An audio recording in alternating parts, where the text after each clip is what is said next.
Bonjour à toutes et à tous pour ce nouveau cours de géographie à distance. Aujourd'hui, nous continuons notre étude de cas sur Dubaï et après avoir travaillé sur les migrations, nous allons travailler sur le tourisme. Alors aujourd'hui, on aura peu de prise de notes puisque vous allez répondre aux questions que je vais vous faire défiler. Donc comme la dernière fois, je vous fais défiler les documents et puis vous répondez au fur et à mesure. Alors ici, les questions que je vous pose, c'est d'où viennent les touristes qui vont à Dubaï? Quelles infrastructures facilitent leur venue? Vous vous souvenez, les infrastructures, c'est ce qui est construit, d'accord? Donc qu'est-ce qui est construit pour faciliter leur arrivée à Dubaï?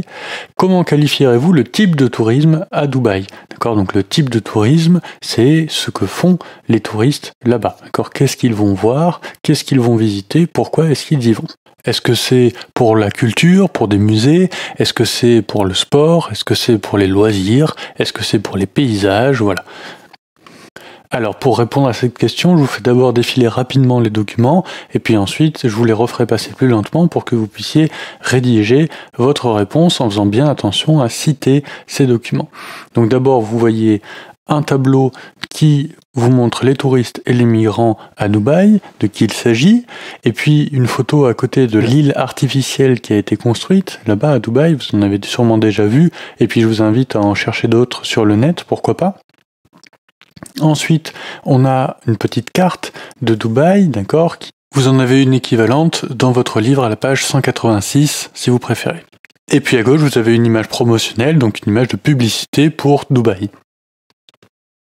Enfin, je vous mets un extrait de site internet qui vous dit quelles sont les choses à faire à Dubaï. Donc ça va vous aider à répondre à la fin de votre question. Voilà. Ensuite, je vous fais défiler ça plus lentement et puis vous répondez en citant les documents.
Alors reprenons ensemble les éléments importants.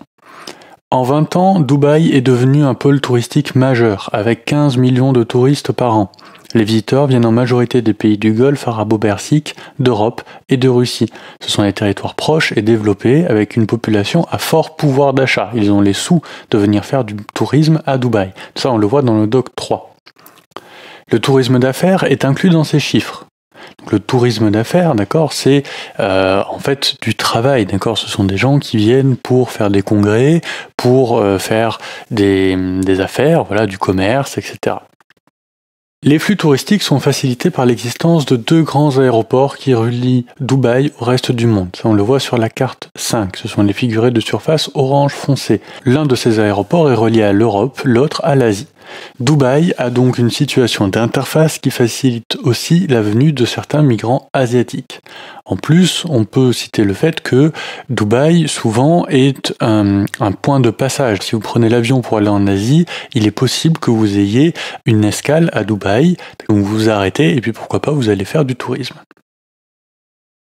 Alors les grands sites touristiques, ce sont le Dubai Mall et le Mall of the Emirates. Donc ce sont des centres commerciaux et de loisirs. Donc imaginez, à Lyon, ça serait la Part-Dieu ou Confluence, mais à une échelle beaucoup plus vaste et dans une version bien plus luxueuse. En plus de ces deux môles, on a la tour Burj Khalifa, qui est la plus haute du monde, et puis les îles artificielles. Là, vous le voyez aussi sur la carte 5 et puis sur la photographie. Donc c'est un tourisme centré sur les activités de loisirs. Sur la carte, c'est les figurés ponctuels rouges et les figurés de surface vert. Donc on a à la fois un tourisme centré sur ces activités de loisirs. Aller faire du shopping, aller sur des îles artificielles, sur les plages. Voilà. Bon, et puis pour terminer, vous allez faire le croquis suivant.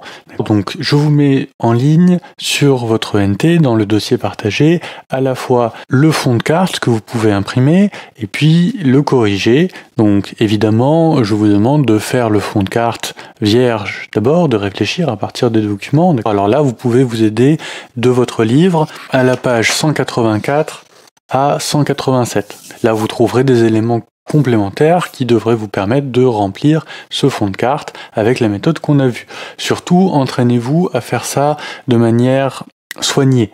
Puisque vous êtes chez vous, vous n'utilisez pas de feutre, vous n'utilisez pas de fluo, vous utilisez seulement des crayons de couleur pour tout ce qui est surface, et puis un stylo bien propre pour écrire les noms et pour tracer les flèches.